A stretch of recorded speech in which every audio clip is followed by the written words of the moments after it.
ان की तरह नहीं कि जजेस को मुलायन करेंगे, अदालतों को मुलायन करेंगे, फिजिकली हमले करेंगे सुप्रीम कोर्ट के ऊपर, कभी कुछ और कभी कुछ, कभी किसी जज की वीडियो, कभी किसी जज की ऑडियो। हम कभी ऐसा काम नहीं करेंगे। मरियम नवाज का आप जिक्र ना किया करें, इंटरनेशनल झूठी है, मीडिया पे भी साबित हुआ है, अदालतों में भी साबित हुआ है। अब जो शख्स सच ही नहीं बोल सकता, जिसके रगों में सच्चाई की कोई चीज है ही नहीं, उसकी बात को आप अहमियत क्यों देते हैं? यहाँ शाह बिकते हैं, यहाँ फकीर बिकते हैं, यहाँ सगीर और कबीर बिकते हैं, इस शहर में ज़मीर बिकते हैं, यहाँ तहजीब बिकती है, यहाँ फरमान बिकते हैं, तुम जरा दाम तो लगाओ, यहाँ ईमान बिकते हैं। मरियम नवाज वहाँ अपने चचा के सामने कहती है पेट्रोल की प्राइसेस बढ़ा दें।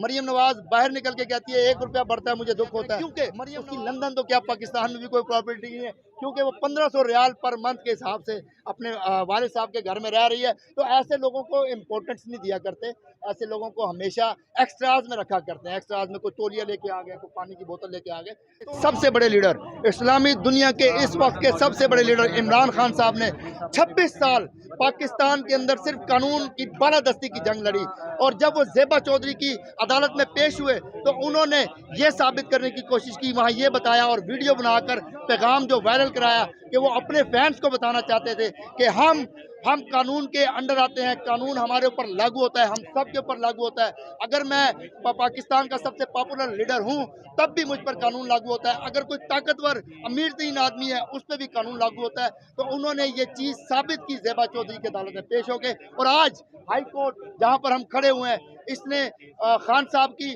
उस दरख्वास्त को खारिज करके ये साबित किया कि कानून की बालादस्ती की जंग जो इमरान खान ने 26 साल पहले शुरू की थी, और जिसकी अदलिया की तहरीक के लिए इमरान खान लगातार मार्च भी करते रहे, आज हाई कोर्ट ने साबित किया कि इमरान खान पाकिस्तान तहरीक इंसाफ के चेयरमैन ही नहीं बल्कि पूरे पाकिस्तान के चेयरमैन है, और कानून की बालादस्ती को करने के लिए, कानून को लागू करने के लिए वो अपनी जान भी कुर्बान कर सकते हैं। क्योंकि जब कानून की बालादस्ती होगी तो मैं आपको बताऊं उस वक्त ये कौम ऊपर जाएगी, जब इंसाफ अमीर के लिए और गरीब के लिए बराबर होगा उस वक्त ये कौम ऊपर जाएगी। जब ये सारी चीज़ें इकट्ठी होती हैं, क्योंकि आप सल्लल्लाहु अलैहि वसल्लम ने फरमाया कि जब कुरैश की बेटी का केस वहाँ पर पेश किया गया और कहा गया कि कुरैश की बेटी के ऊपर चोरी साबित हुई, उसके हाथ काटने की सज़ा उसको मिली, तो किसी ने कहा उनको माफ़ कर दो, तो आप सल्लल्लाहु अलैहि वसल्लम ने फरमाया कि अगर मेरी बेटी भी ये गलती करती तो उसके भी सज़ा मिलती। तो कानून की बालादस्ती हम हदीसों की रोशनी में लेकर आगे चलेंगे इंशाअल्लाह। इनकी तरह नहीं कि जजेस को मुलायन करेंगे, अदालतों को मुलायन करेंगे, फिजिकली हमले करेंगे सुप्रीम कोर्ट के ऊपर, कभी कुछ और कभी कुछ, कभी किसी जज की वीडियो, कभी किसी जज की ऑडियो। हम कभी ऐसा काम नहीं करेंगे। हमने कानून की बालादस्ती की जंग लड़ी है और इंशाअल्लाह हर वक्त लड़ते रहेंगे, और लॉन्ग मार्च से भी हम ये साबित करेंगे कि हम कानून के अंदर रह के अपना मार्च रिकॉर्ड कराएंगे, और इंशाअल्लाह पाकिस्तान की फतह होगी, हक की फतह होगी, इमरान खान की फतह होगी, और इस पाकिस्तान में कानून की बालादस्ती को हम कायम करेंगे इंशाअल्लाह। अच्छा, मुझे ये बताएं कि पहले उन्होंने इन पर गद्दारी का मुकदमा दर्ज किया, दहशतगर्दी का। मरियम नवाज का आप जिक्र ना किया करें, इंटरनेशनल झूठी है, मीडिया पे भी साबित हुआ है, अदालतों में भी साबित हुआ है। अब जो शख्स सच ही नहीं बोल सकता, जिसके रगों में सच्चाई की कोई चीज़ है ही नहीं, उसकी बात को आप अहमियत क्यों देते हैं? मरियम नवाज वहाँ अपने चचा के सामने कहती है पेट्रोल की प्राइसेस बढ़ा दें। मरियम नवाज बाहर निकल के कहती है 1 रुपया बढ़ता है मुझे दुख होता है। मरियम नवाज इंडोर मतलब कमरों के अंदर बैठ के अपने चचा को कहती है कि सेहत कार्ड बंद कर दें, बाहर निकलती है तो कहती है जी मैंने नहीं कहा। तो जिस जिस जिस औरत के फेल और कोलो फेल में तजाद हो उसको आप क्या कहेंगे? मुझे बताएं, उसकी बातों को आप बिल्कुल सीरियस ना लिया करें, क्योंकि उसकी लंदन तो क्या पाकिस्तान में भी कोई प्रॉपर्टी नहीं है, क्योंकि वो 1500 रियाल पर मंथ के हिसाब से अपने वालिद साहब के घर में रह रही है। तो ऐसे लोगों को इम्पोर्टेंस नहीं दिया करते, ऐसे लोगों को हमेशा एक्स्ट्राज में रखा करते हैं। एक्स्ट्राज में कोई तौलिया लेके आ गए, कोई पानी की बोतल लेके आ गए, तो उनके कहने से कोई फ़र्क नहीं पड़ता।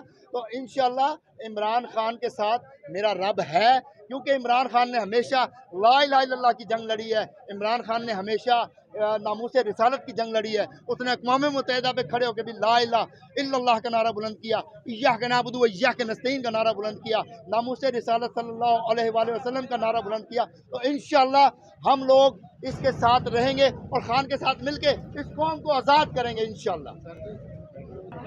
मरियम नवाज को पासपोर्ट वापस कर दिया, उनकी जमानतें वापस हुई, उसके बारे में आप क्या कहते हैं? अब हम इसके बारे में क्या कहें? यहाँ शाह बिकते हैं, यहाँ फ़कीर बिकते हैं, यहाँ सगीर और कबीर बिकते हैं, इस शहर में ज़मीर बिकते हैं, यहाँ तहजीब बिकती है, यहाँ फरमान बिकते हैं, तुम ज़रा दाम तो लगाओ, यहाँ ईमान बिकते हैं। तो आपने जो सवाल किया اس کا جواب اس شعر کے اندر آ گیا کہ جس دیش کی ماؤں بہنوں کو اغیار اٹھا کے لے جائیں، جس دیش میں کورٹ کچہری میں انصاف ٹکوں پہ بکتا ہو، جس دیش کا قاضی منشی بھی مجرم سے پوچھ کے لکھتا ہو، اس دیش کے ہر لیڈر پر سوال اٹھانا واجب ہے، اس دیش کے ہر لیڈر کو سوڑی پہ چلانا واجب ہے۔ تو آپ کو میرے سوال کا جواب اس شعر کے اندر مل گیا۔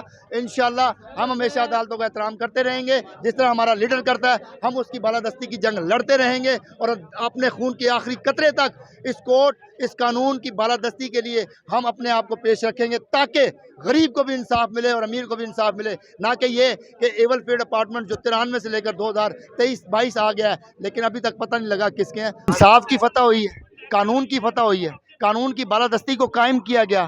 عمران خان نے قانون کے آگے اپنے آپ کو پیش کر کے یہ بتایا کہ دنیا کے اندر کوئی بھی چیز قانون سے بالاتر نہیں ہے۔ قانون جب آپ کا اوپر جائے گا، قانون کی بالادستی قائم ہوگی تو پاکستان اوپر جائے گا۔ جب پاکستان اوپر جائے گا تو پاکستان کی عوام خوشحال ہوگی۔ ان کی طرح، دوسروں کی طرح نہیں کہ ججز کو گالیاں دیں، ججز کی ویڈیوز بنائیں، ججز کو پارٹی قرار دے دیں، سپریم کورٹ پہ حملہ کر دیں، کبھی کچھ کریں۔ لیکن عمران خان صاحب نے یہ ثابت کیا کہ وہ پاپولر لیڈر ہونے کے ساتھ ساتھ ایک مہذب شہری بھی ہیں پاکستان کے، جو قانون کی بالادستی کی جنگ 26 سال سے لڑ رہے ہیں۔ انہوں نے ثابت کیا زیبا چودھری کی عدالت میں پیش ہو کے بھی اور ہائی کورٹ میں بھی پیش ہو کے کہ پاکستان کا قانون سب سے اوپر ہے، اس کے بعد میں آتا ہوں یا میری لیڈرشپ آتی ہے۔ یہ عدالتیں -1 کریں گی جن کا نمبر دنیا کے اندر 138واں ہے۔ بینگ اے مسلم، لا الہ الا اللہ پڑھنے کے بعد، 5 وقت کی نماز پڑھنے کے بعد، اللہ کو سجدہ دینے کے بعد، حلال کا رزق اگر ان کی رگوں میں ہوتا تو ان کا نمبر 1 ہوتا دنیا میں عدالتوں کا۔ کیا وجہ 138 نمبر ہے؟ کیوں؟ انصاف نہیں ملتا لوگوں کو۔ میں مقدمہ لڑنے جاؤں گا، میرے پوتے کو جا کے انصاف ملے گا، میرے باپ نے مقدمہ لڑا ہوگا تو میرے بیٹے کو انصاف ملے گا۔ یہ لوگ نائل کریں گے، ان کے اندر اپنی صلاحیت ہے، ان کے اندر حلال کا رزق دوڑنا ہے، خون ان کا ہے حلالی کہ یہ -1 کریں گے۔ اگر -1 کرنا ہے تو پہلے 138 کو مائنس کر کے خود نمبر 1 پہ آؤ، پھر عمران خان کی طرف دیکھنا جس کو سپریم کورٹ نے صادق اور امین کہا ہے، پھر عمران خان کی طرف دیکھنا جس نے ناموس رسالت کی حفاظت کرنے کی قسم کھائی، پھر اس عمران خان کو دیکھنا جس نے لا الہ الا اللہ کا نعرہ بلند کیا یہودیوں کے سامنے، اور اس نے کہا کہ بینگ اے مسلم ہم لڑیں گے اور خون کے آخری قطرے تک لڑیں گے اور ہم ہار نہیں مانیں گے۔ اگر -1 کرنا ہے تو پہلے اپنی نسلوں کو حلال کھلاؤ، اپنی نسلوں کو اس قابل کرو کہ اپنے نمبر کو نمبر 1 لے کے آؤ 138 سے، پھر عمران خان کی طرف نگاہ اٹھا کے دیکھنا، نہیں تو میں تمہیں اس قابل ہی نہیں سمجھتا کہ خان تمہارے سامنے پیش ہو۔ الیکشن کمشنر کے بارے میں خان صاحب تو اکثر ان کے گھٹیا انسان میں ان کو بولا اور اس طرح کے الفاظ ادا کر رہے ہیں ان کے بارے میں، غلط نہیں ہے یہ؟ کیا کیلیپر ہے اس الیکشن کمیشن کا چیئرمین کا؟ میں تو اس سے بھی نیچے جا کے بات کرنا چاہتا ہوں آپ کے ساتھ۔ کیوں الیکشن ملتوی کیا ہے؟ کیڑی بہن دا رشتہ دیتا سی تو انہوں نے پی ڈی ایم والوں جڑا تو الیکشن ملتوی کیتا ہے؟ ہمت ہے تے لڑنا الیکشن، لڑوانا الیکشن۔ جب تو نے دیکھا کہ میں 17 جولائی کو دھاندلی کرنے کے باوجود ہار گیا ہوں، ان کو پی ڈی ایم ہار گئی ہے، اور اس کو نظر آیا کراچی میں کہ 14 جماعتوں نے مل کے الیکشن لڑا اور ایک کے مقابلے میں 2 ووٹوں سے ہارے، 1 ووٹ ان کا 2 ووٹ ہمارے، ہم لوگوں نے ان کو 17,000 کی لیڈ دی، ان کا 13,000 ووٹ، ہمارا 30,000 ووٹ۔